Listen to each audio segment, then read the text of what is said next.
Hello everyone, I am Sapna and today's topic is normalization. One more method for designing a relation database is to use a process commonly named as normalization. The main purpose of generate a set of relation schemas that allows us to store information without unnecessary redundancy. Duplicate जो values हैं उनको दूर करना. Along with that also allow us to retrieve हमारा जो data है उसको साथ साथ हम retrieve भी easily कर सकें, देख सकें उसको. So to all design the schemas in appropriate normal forms using the concept of functional dependency. तो हमको क्या करना पड़ता है, फंक्शनल डिपेंडेंसी का कॉन्सेप्ट लेना पड़ता है. ठीक है, तो सबसे पहले नॉर्मलाइजेशन हम कर रहे हैं. तो नॉर्मलाइजेशन क्या है? Is a technique, is a database technique that reduce the data redundancy and eliminates undesirable characteristics like insertion, deletion and updation anomalies, means problems. Normalization rules divide larger table into smaller table and link them using relationship. ठीक है, bad database and purpose of the normalization. To understand the concept of bad database, the purpose of normalization, we consider following table. एक student table बनी हुई है, इसमें सारा data जो है आपका रिपीटेड है. ठीक है, by analysing the above schema we can easily find that this design is not a good database design. Why this is bad design? For student, read, subject, roll number, age, जो भी आपका data है, this design has redundancy, सब कुछ duplicate है, because the name of the student, age, address, class is recorded multiple times. Once for each subject and student is reading, this redundancy caused serious problem. जब ऐसा database होता है तो हमारे को बहुत सारी प्रॉब्लम्स आ जाती हैं. एक तो क्या होता है कि हमारा स्टोरेज स्पेस फालतू वेस्ट होता है, ठीक है ना, और एक हमारा इनकन्सिस्टेंट डेटाबेस बनता है. That is why the database is a bad. A bad database design also caused a problem. कौन कौन सी हैं? Updation, insertion and deletion. Updation, all repeated data need to be updated when one copy is updated. अगर हमको एक copy भी update करनी है तो हमको उससे रिलेटेड जितनी भी उसकी कॉपीज़ हैं सबको अपडेट करना पड़ेगा. For example, if we want to update the address of a particular student, we have to update all tuples of the student. Insertion, अगर हमें कुछ भी इंसर्ट करना है, कोई भी वैल्यू इंसर्ट करनी है, तो हमें क्या करना पड़ेगा कि जैसे मेरे को फ़ोन नंबर इंसर्ट करना है, तो जब मैंने फ़ोन इंसर्ट किया तो बाकी जो उससे रिलेटेड डेटा है वो उसमें उसको क्या दिखाएगा? नल वैल्यू दिखाएगा. और नल वैल्यू तो सबसे बैड डेटाबेस की आपकी निशानी है कि बैड नल वैल्यू तो होनी ही नहीं चाहिए. ठीक है. डिलीशन में भी यही बात है कि it may not be possible to delete certain information without losing some other unrelated information. That if we delete all the tuples with a given roll number, class, we might lose जो हम delete करेंगे तो उससे जुड़ी हुई जो information है वो भी हमारी क्या होगी? डिलीट हो जाएगी. So if we want to detect the remove redundancy in design, we need a systematic approach. In other words, if we want to design a good database, that we have to normalize by using functional dependency. तो हमको पता होना चाहिए what is functional dependency. It is a relationship that exists when one attribute uniquely determines another table. जब कोई एक attribute uniquely identify करता है दूसरे एट्रीब्यूट्स को टेबल के, तो वो क्या होती है? फंक्शनल डिपेंडेंसी होती है. ठीक है ना. जैसे ये आपके एक्स है, इसमें आपकी यूनिक वैल्यूज़ हैं, है ना, और ये आपका वाई है. ठीक है, इसमें भी वैल्यूज़ हैं. तो आपकी एक्स में क्या है? यूनिक वैल्यू है. तो यूनिक वैल्यू जो है एक्स, वो किस, अब आपका जो आगे का डेटा है वो किस पे डिपेंड हो रहा है? एक्स पे डिपेंड हो रहा है. ठीक है, तो एक्स डिटरमाइन वाई. तो जो functional dependency represented by arrow, इस एरो से रिप्रेजेंट करते हैं फंक्शनल डिपेंडेंसी को. ठीक है. Functional dependency is a set of constant between two attributes in a relation. It is represented by arrow. X determines Y, मतलब X functionally dependent on x functionally determines the y. It typically exists between primary key and non primary key attribute within a table. ठीक है. Primary और non primary की के बीच का relation है, क्या है वो आपका फंक्शनल डिपेंडेंसी है। ठीक, आगे देखते हैं।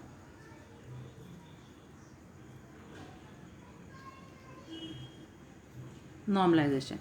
Normalization is a process of organization that data in a database to avoid data redundancy, insertion anomaly, updation anomaly, and deletion anomaly. In this process, we check a given relation schema against certain normal form to check whether or not it satisfies a certain normal form. If a relation schema does not satisfy certain normal form, then we decompose it into a smaller schemas. ठीक है, अब वो बता रहे हैं कि normalisation का redundancy करने के लिए हमारे पास क्या है, ये जितनी भी प्रॉब्लम्स आती थी डिलीट की, इंसर्ट की और अपडेट की, रिडंडेंसी वाली, उनके लिए क्या कर बोल रहे हैं कि हम लोग क्या करते हैं कि हम लोग इसमें हमने फॉर्म के हिसाब से, फॉर्म के रूल्स के हिसाब से, फॉर्म्स हैं टाइप्स ऑफ 1NF 2NF, ठीक है, नॉर्मलाइजेशन के, उसके हिसाब से हम रिडंडेंसी रिड्यूस करते हैं।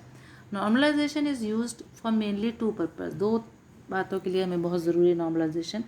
First is eliminating redundant unless data, ensuring data dependency make sense, मतलब जो आपने डेटा, आपका जो y जो है वो x पे जो डिपेंड है वो उसका कोई मतलब होना चाहिए, मतलब ऐसा नहीं हो कि दोनों ही नॉन प्राइम की हो, ठीक है ना, नॉन प्राइम जो है वो प्राइमरी की पे डिपेंड होने चाहिए।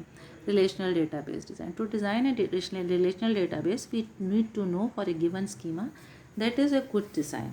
If design is not good then we decompose it into a smaller schema. अगर डिज़ाइन तब भी सही नहीं बनता है तो क्या करते हैं, उसको स्मॉलर स्कीमाज में डिवाइड कर देते हैं और फिर उनको रिलेट कर देते हैं। Decompose should be good, after that we check each decompose schema for certain normal form. If a given relation schema is normal form, then we know some problems cannot arise. तब हमारे को ऐसी problems नहीं आएंगी। कौन कौन से normal forms, 1NF 2NF 3NF and BCNF। First is हमारा क्या है, first NF। A relation is in first NF form is in if every field contains only atomic value, ठीक है, मतलब कि आपकी हर एक एट्रीब्यूट में जो हर एक वैल्यू हो वो सिंगल ही होनी चाहिए। First example,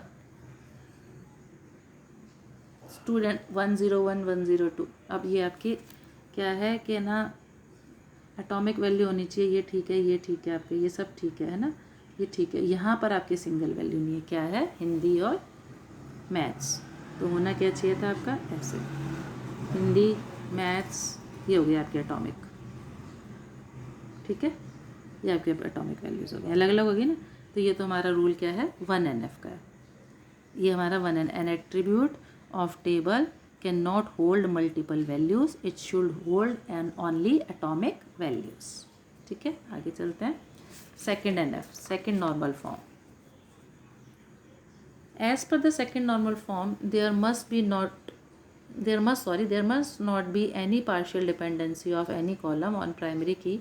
It means that for a table that has a primary key, every non-primary attribute in the table should be fully functionally dependent on primary key, ठीक है, नॉन प्राइमरी जो है fully functionally dependent होना चाहिए primary पे। If any column depend only on one part of the primary key then the table fail in second form. अगर वो किसी एक पार्ट पे डिपेंड है प्राइमरी की के तो टेबल फेल हो जाएगी, ठीक है। जैसे एग्जांपल बताती हूँ मैं आपको, पहले फिर वापस पढ़ लेते हैं। 2NF इन टू ना जो अपना 2NF है, नॉर्मल फॉर्म है, कौन कौन सी दो कंडीशन होल्ड करता है, पहली टेबल इज़ इन 1NF में टेबल होनी चाहिए, मीन्स एटॉमिक वैल्यू तो होनी चाहिए।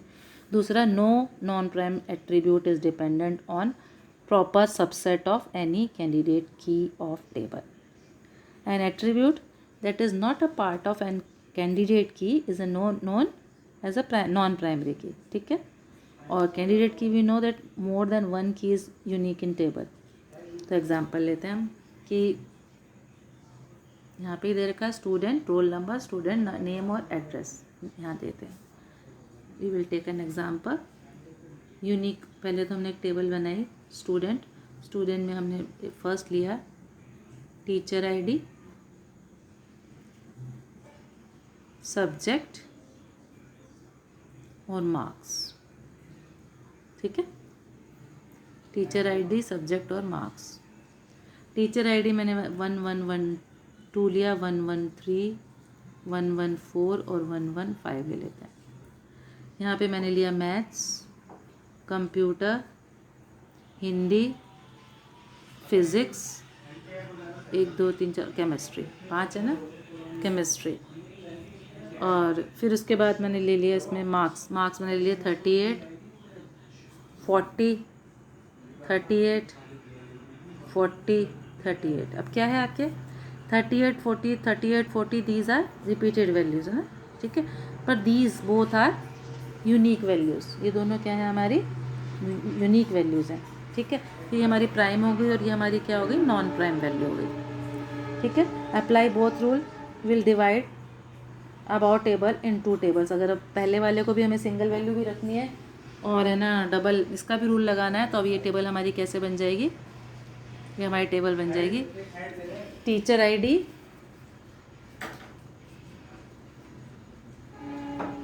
टीचर आईडी और सब्जेक्ट, एक टेबल तो ये बन जाएगी।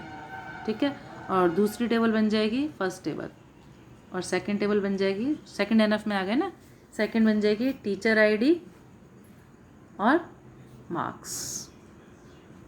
ठीक है, अब सब्जेक्ट जो है वो आईडी पर डिपेंड है। ठीक है, और हमारे मार्क्स भी जो है वो यूनिक नहीं है, तो वो भी हमारे आईडी पर डिपेंड है, तो हम ऐसे उसके दो क्या बन जाएंगे, 2 टेबल्स बना लेंगे।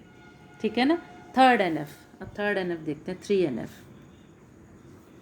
If R is a relation schema, F is a set of functional dependency on R, and A is a single attribute in R, then to check whether this schema is in 3NF or not. For every FD, we check functional dependency, the following condition. If for any FD these conditions fails, then give schema R with will not be in a 3A। जो आपकी conditions दी हैं अगर ये fail हो जाती हैं तो ये 3NF में नहीं आएगा। A table design is said to be in 3NF if both the following conditions, ध्यान से सुनना, both the following condition hold। First हमारी कंडीशन आएगी कि जो टेबल है मस्ट बी इन 2NF। ठीक है, और दूसरा आएगा transitive function dependency of non prime attribute on any super की शुड बी रिमूव्ड। ठीक है, means X is a super key of the table और Y is a prime attribute of the table। ठीक है ना। ट्रांजिटिव फंक्शनल, ट्रांजिटिव क्या होती है, an indirect relationship between values in the same table that causes a functional dependency. ठीक है, दोबारा बोल देती हूँ, a table design is set to in 3NF। 3NF तभी होगा जबकि आपकी वो 2 कंडीशनों को होल्ड करता हो। यहाँ पे हम थोड़ा स्पेस ले लेते हैं बनाने के लिए, 2 कंडीशंस को होल्ड करता हो। तो 2 कंडीशन कौन कौन सी हैं, एक तो 3NF में होना चाहिए, 2NF में होना चाहिए, और एक ट्रांजिटिव फंक्शनल डिपेंडेंसी जो है नॉन प्राइम एट्रीब्यूट की, वो एनी सुपर की शुड बी रिमूव्ड हो जानी चाहिए। ठीक है, मतलब X जो है वो सुपर की होगी और Y जो होगी वो नॉन। चलो टेबल बनाते हैं। EMP ID, EID ले लेती हूँ मैं। EMP ID, name, pin, state and city, ये लिए मैंने। ठीक है, ये मैंने ले लिया। आपके 3NF चल रहा है। अब यहाँ पर जो मैंने वैल्यूज़ दी हैं वो 1 2 3 4 5 ही ले लेते हैं, नाम भी ले लेते हैं हम अलग अलग, ABCDE, ABCDE अलग अलग हो गए। फिर उसके बाद हमने पिन लिए, पिन भी तो अलग होंगे, 111, 12, 113, 114 and 115।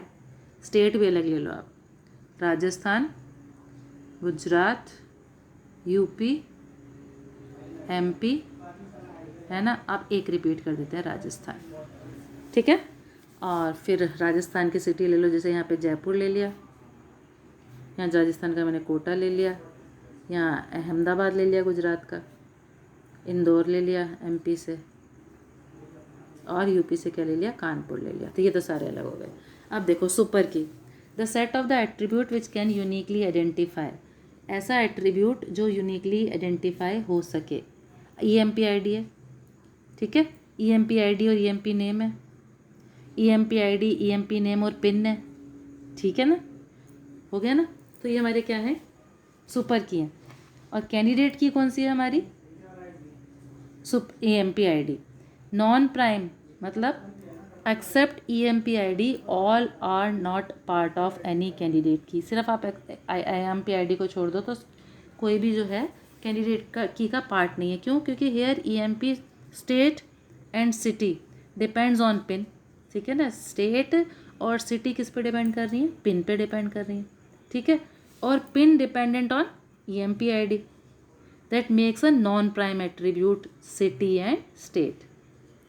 Transitive dependent on super की, transitive indirectly किस पे डिपेंडेंट है, EMP-ID पे। ठीक है ना। तो फिर अगर अब ये इसको दोबारा बनाना होगा तो कैसे बनेगी, ये दोबारा ऐसे बनेगी। यहाँ पे मैंने ID ले लिया और यहाँ नेम ले लिया और यहाँ पिन ले लिया। ठीक है, ये तो बन गई एक टेबल, एम्प्लॉय टेबल। और दूसरी बनेगी मेरी पिन पे ना आगे वाले डिपेंडेंट, पिन ले लिया, स्टेट ले लिया और सिटी ले लिया। ये 2 टेबल बनेंगे। तो ये हमारी क्या हो जाएगी, 3NF। लास्ट आपका इसमें है BCNF। To check for a relation schema that whether the schema is in BCNF for not for every FD we check the following condition if. चलो मैं आपको समझाती हूँ बाय डायग्राम यहाँ पे कि BCNF क्या होता है कि advance version of 3rd NF है ये। ठीक है ना, stricter than 3NF।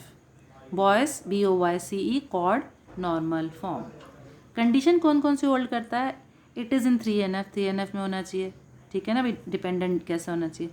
For every FD X determines Y, X should be the super की ऑफ द टेबल। जो हर एक FD जो है, जो अपन ने अभी तक बनाई थी, क्या बनाई थी, X डिटरमाइंस Y, ऐसे होनी चाहिए। ठीक है, ठीक है। चलो देखते हैं कि टेबल बनाते हैं। ID EMP-ID और नेशनैलिटी और डिपार्टमेंट एंड पोस्ट। चलो, और नंबर ऑफ डिपार्टमेंट ले लेते हैं।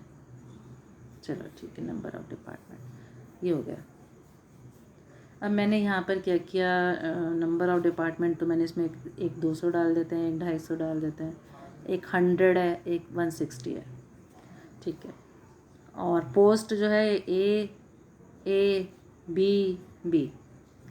डिपार्टमेंट ये हो गया, प्रोडक्शन हो गया, ये स्टोर हो गया, ये टेक्निकल हो गया, और क्या बचा, परचेजिंग हो गया। ठीक है, नेशनैलिटी इंडियन है सारी। ठीक है, अब रह गया हमारा ID। तो ID है 100 आगे आ जाएगा। ठीक है, एंड नहीं, अपने को वो करना है ना, 1122। ठीक है, 1122। तो FD इन अबाउट टेबल, अगर हम फंक्शनल डिपेंडेंसी ऊपर वाले टेबल में लगाएं तो नेशनैलिटी जो है, ठीक है, वो EMP-ID पे बेस है। EMP डिपार्टमेंट क्या कहता है, जो पोस्ट और नंबर ऑफ डिपार्टमेंट पे। आपने नेशनलिटी किस पे डिपेंड करी, EMP-ID पे कर दी। और जो आपका क्या बचा, पोस्ट और नंबर ऑफ डिपार्टमेंट, वो किस में हो गए, डिपार्टमेंट पे। तो कैंडिडेट की कौन सी हुई, एक तो EMP-ID हुई और एक डिपार्टमेंट हुई। ठीक है, the table is not in BCNF as neither EMP-ID not DMP मतलब डिपार्टमेंट अलोन और की। मतलब ये BCNF नहीं है। क्यों नहीं है, क्योंकि ना तो EMP-ID ना ही डिपार्टमेंट सिंगल कीज़ है आपकी। If BCNF in BCNF we can break the table. हम इस टेबल को अलग अलग टेबल्स में ब्रेक कर देते हैं। कैसे करें, नेशनलिटी बनाई, अब एक बनाई नेशनलिटी टेबल, और उसमें मैंने ले लिया, पहले तो ID ले लिया और दूसरा ले लिया नेशनलिटी ले लिया। ठीक है, और दूसरी टेबल मैंने बनाई डिपार्टमेंट, उसमें मैंने डिपार्टमेंट तो लिया ही लिया और पोस्ट ले लिया और नंबर ऑफ डिपार्टमेंट ले लिया। ठीक है, और तीसरी मैंने बना दी EMP-ID EMP department mapping table. Mapping table कैसे बना दी, EMP-ID और डिपार्टमेंट। ठीक है, तो फंक्शनल डिपेंडेंसी कैसे हुई? EMPID determines nationality, department determines post and number of the department.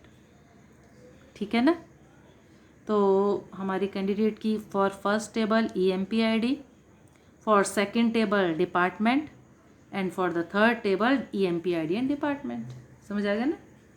Candidate की कौन कौन सी, पहले में तो ID हो गई, ठीक है, दूसरे में हमारी डिपार्टमेंट हो गई और तीसरे में हमारी दोनों आएंगी, दोनों पे दोनों डिटरमाइन कर। ठीक है ना, तो ये हो गया हमारा चैप्टर फिनिश्ड। ओके।